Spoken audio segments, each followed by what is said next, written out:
Good morning guys. So for today's video ay i-share ko po sa inyo kung paano kami gumawa ng balag sa aming tanim na ampalaya.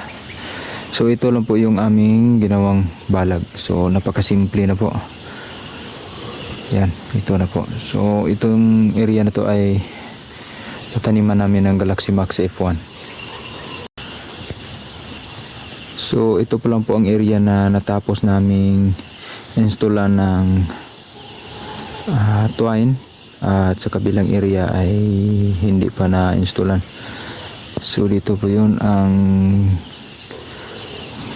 isa, hindi pa yan natapos. Sa gilid pa lang po ang na-installan, na sa kalahati pa lang po ang na-installan, pero dito sa gilid ay natapos na.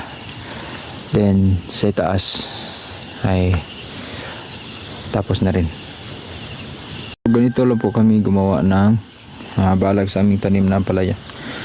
So ang sa gilid ay itong poste namin na punong kahoy na maganda.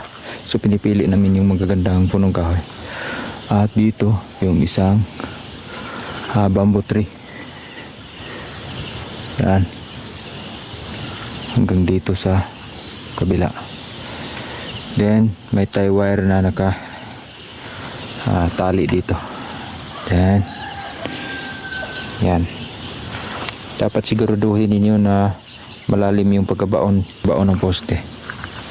Yan, kahoy lang po yung nakapalibot sa lahat ng dito sa aking taniman. At dito sa gitna ay yung bamboo tree na hinati namin sa 4. Yan, ito lang po. At dito nakalakwise po yung tie wire na number 14. Lahat po yan nakalakwise. So ito maganda naman. At dito sa gitna ay number 14 pa rin.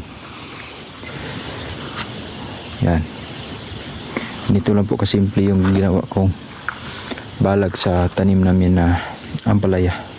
So ito may tanim na. So ito sa kabilang area ay hindi pa natapos. Yan, medyo madamo pa, kailangan namin linisan, pero may tanim na po yan.